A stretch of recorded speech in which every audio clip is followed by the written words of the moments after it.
Bon, Mickaël, on est, on est au bar avant de dîner.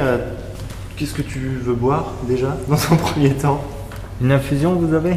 On a une infusion, Bah, tilleul, tilleul menthe, Tilleul verveine, menthe. verveine menthe. Tilleul menthe. Tilleul menthe. Très bien, Très bien. merci. Ah, toi, tu t'es pas du genre, malgré le fait que tu as couru en Belgique, à boire une bière après une course. Non, j'aime pas la bière déjà. C'est vrai? Non, ouais, je suis un des rares à pas aimer la bière. Je bois seulement que du vin rouge. Ah, et pourquoi? J'habite un peu dans le coin du vin rouge, donc je trouve dommage de pas profiter d'une chose si bonne comparé à une bière où on sent presque que les bulles. Je préfère boire de l'eau gazeuse. Le dernier bon vin que j'ai bu, c'est un Château Quintus. C'est un Saint-Émilion Grand Cru classé. C'est le dernier en date, bon vin, très bon vin que j'ai bu. Quelle année? 2014. Et concernant toi, personnellement, tes meilleures années en cyclisme, tu les définirais comment? Il y a quelques années ou maintenant, là, au service d'Arnaud? Non, mais j'en ai eu des bonnes les premières années, et puis maintenant des bonnes aussi. C'est dur de dire lesquelles sont les meilleures années. Il y a autant de plaisir au début que maintenant, surtout qu'on a un bon groupe, tout ça, donc c'est vraiment plaisant en ce moment. Du coup, tu es un grand amoureux du vin. C'est quelque chose que tu aurais peut-être aimé faire si tu n'avais pas été coureur cycliste, je sais pas. Qu'est-ce que tu aurais aimé faire?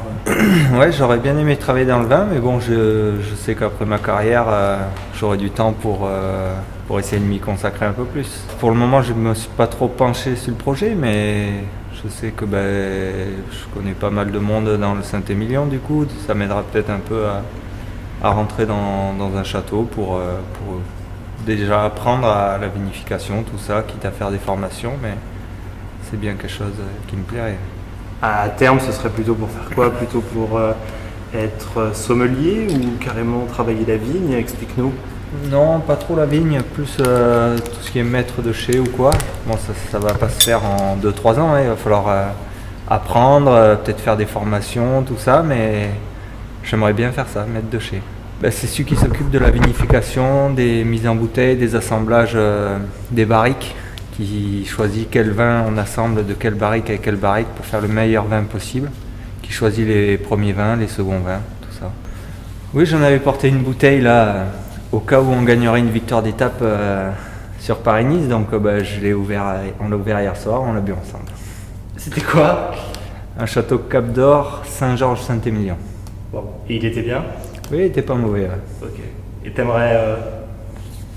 Et du coup, est-ce que tu as une autre bouteille si vous regagnez? Non, la deuxième, je l'ai offert au staff hier soir aussi, donc j'ai donné les 2 bouteilles. Mais bon, c'est pas grave. Ça, c'était le 9 janvier, c'était un repas d'après-fête. Ok. Où j'étais invité. Et, quand c'est ça, on amène tous du bon vin, quoi. D'accord. J'étais pas tout seul, on était plusieurs. Si je vois ça tout seul, ce serait même dommage parce que les dernières bouteilles, j'en profiterai pas au goût. Mmh. Mais non, mais quand on boit, un petit verre par personne, par bouteille, pour pouvoir goûter les bons vins tout en ayant encore le goût du vin, quoi. Avec les amis, tout ça, toutes les visites, les dégustations, tout ça, c'est vrai que je passe un petit peu de temps là-dedans, mais après, faut aimer ça, faut aimer goûter, faut aimer partager, faut aimer le vin.